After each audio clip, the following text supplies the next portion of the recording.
Hey guys, welcome back to the Nice Guy Show. I'm here with my good buddy Robert Coffey from Wazilla Media and Dr. Michelle Wolford. We should continue the sex talk. This is fun. Okay, I like sex. Yeah, let's do it. I like sex. We were talking about contraceptives a little bit, and you were telling us about the NuvaRing and how you can take it out when you have sex. Good to know. I don't think I've run into anyone with that yet, with the NuvaRing. No, on my side, I'm pretty. My wife has been taken care of, so we have natural sex. You're good to all go. The time, yeah. Wow. Okay. Yeah. That's what we all dream of someday. Yeah. Yeah. Sex without worries. Yeah. Speaking of sex, though, there's a really good book out that I highly recommend. And women, you can go ahead and blame this on me. Just tell your husbands they have to read this book and say it's because Phil said so. The book is called She Comes First. And That's nice. Yeah, and it's basically what it says. It's about how women orgasm and the difference between how men and women orgasm and why a woman needs certain kind of attention for a certain amount of time in order to, achieve orgasm. So I think the author is Ian Kerner. But yeah, look up that book. It's on Amazon. It's cheap too. It's excellent, excellent book. Diagrams, shows you. There were things that, I'm 50, I should know most of this stuff, but there were things I didn't know. Like for instance, the clitoris, right? I always thought it was just the little part that was under the hood there, just Under the hood. But there's a whole network. Like it turns out the G spot, which is behind the clitoris on the inside, if you do a come here thing, that is actually the rear end of the clitoris, and there are legs that come down. So the diagram just fascinated me. It's like, wow, I had never realized that there was so much to it, but it makes perfect sense because our anatomies are pretty similar when you think about it. We're just sticking out mostly, and you're tucked in mostly, but it's very similar. But the book was excellent. It talks about things like, for example, we'll just take a random survey of one.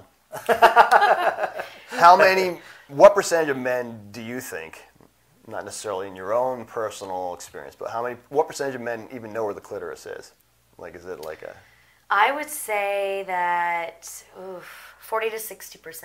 Know where it is? Yeah. That's awful. I mean, half don't? Yeah. Wow. Oh my God.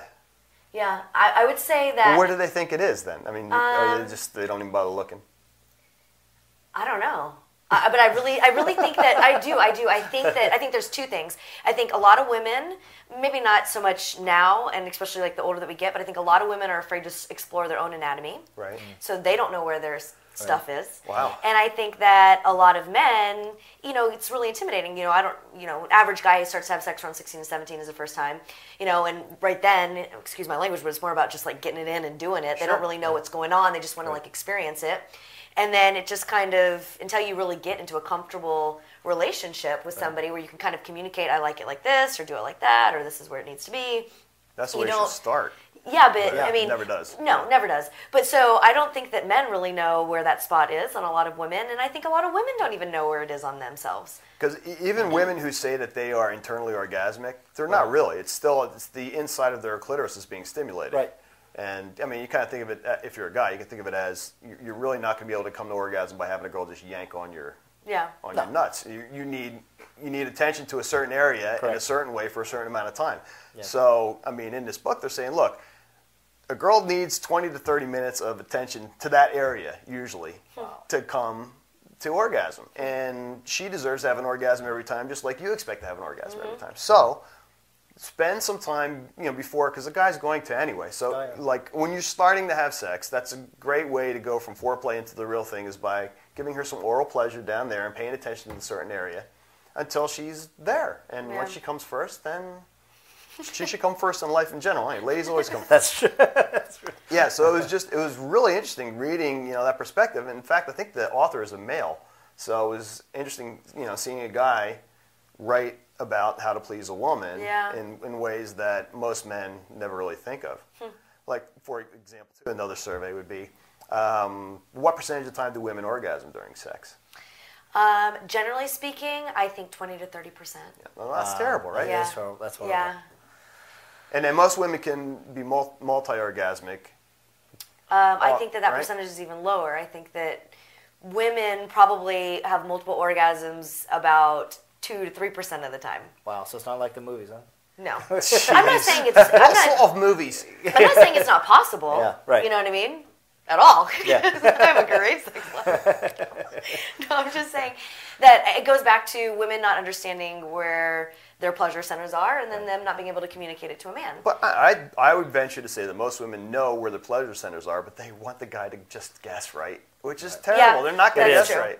Yeah. You know, it's like, oh, it'd be so romantic if he just knew how to, turn me on. Well, yeah, sure, but that's not going to happen. You know, just grab him by the ears and, show him what you need to wear. Because, I mean, when it comes right down to it, the most fulfilling thing as the guy in the sexual relationship is knowing that the woman is turned on. Very much For so. sure. And you would like to think that she's more turned on than she's been with any other man she's ever been with. Yeah. Yeah. Then you pound your chest a little bit. It's like, oh, this is, I've done well. Yeah.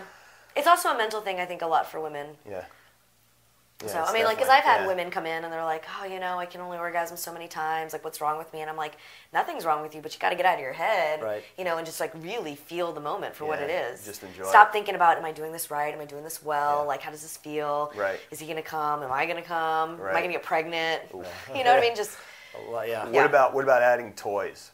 That's something. I mean, when I was married, my ex-wife's gonna kill me, but we, every once in a while you go to just have some fun. We'll go to an adult store just to, have a yuck, just look around at this stuff. And I picked up this thing.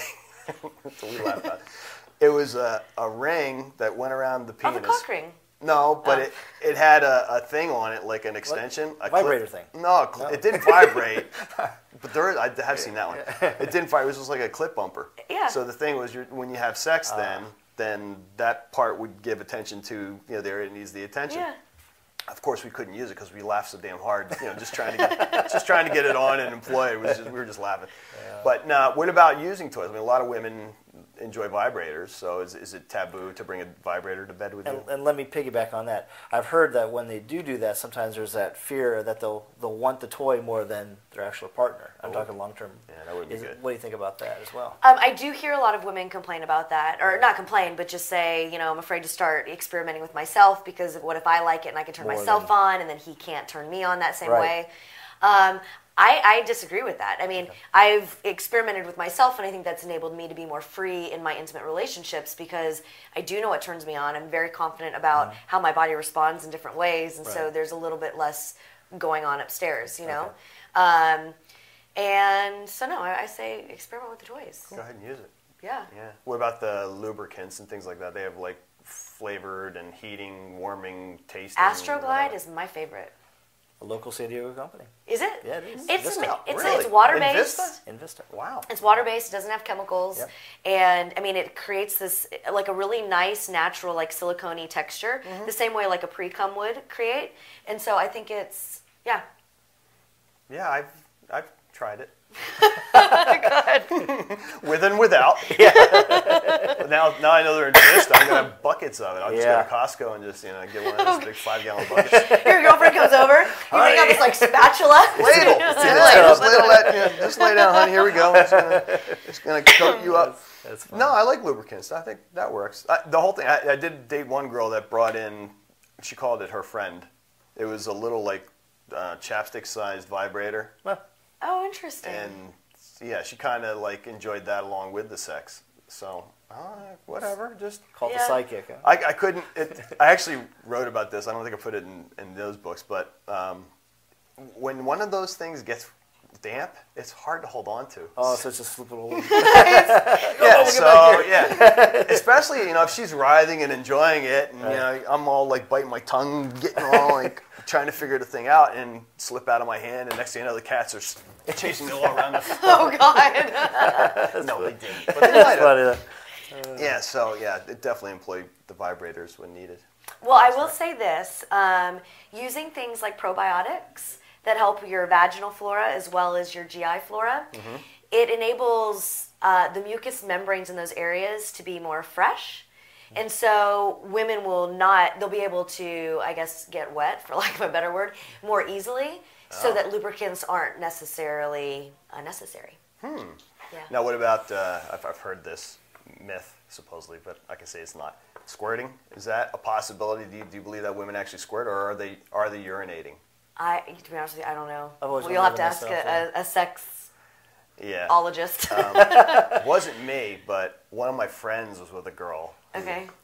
I can always say that. This friend was with a girl, and no, she definitely was a squirter. Yeah, like made like a puddle about that big. No. Yeah. So of course, when I told a friend about it, she's like, "Yeah, she peed." So that just grossed me out. Yeah, I don't. But I don't think it was pee though, because it would have. My buddy said it would have smelled like pee if it was pee. So I don't think.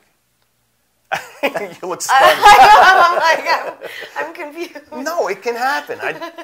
I think it can happen. I don't know. It said in the books that I've read too. It said that some women actually do ejaculate. Yeah, I mean they may. I'm not saying that they don't. I medically actually have no idea, and I don't personally. So. All right, I guess that could be good. Maybe that's too much information. Yeah. So what are you doing for Valentine's Day? It's tomorrow. So I met someone, nice. And now I'm gonna blush. You met someone? I did. Now, who introduced you to that someone? Well, actually, it was totally serendipitous because I was with you all day because my car was in the shop. Right. And he locked his keys out of his office. Yeah, And we had a mutual friend, Scotty. Yeah. Yeah. Anyways, so he's making me dinner. Nice. Yeah. Wow. I think that's the best thing. That's what I chose to do too. Yeah. I don't want to deal with the Valentine's Day price hike and the wait for a table and the all the other couples being all Google-eyed and all that. No, don't want to deal with it. Yeah, we're going out to dinner tonight. You're going out tonight? To forego that whole, I hate that. You're right, the rush is just, it's not worth it. I think a lot of people went out this past weekend, too. I think so, too. Day, just to, save up for tomorrow. Yeah. But, I'm going to cook, too. I got to figure out what I'm going to cook, though. Maybe a steak. Nice. We'll see. What are you cooking? I'm not cooking. I'm being cooked for. Oh, you're being cooked for. Yeah. Good guy. Yeah, no, he was like, do you want me to take you out to dinner? Good guy, K-Dog. All right, I think we're out of time for this segment. We'll be right back, and we'll talk some more about the Grammys. Take care.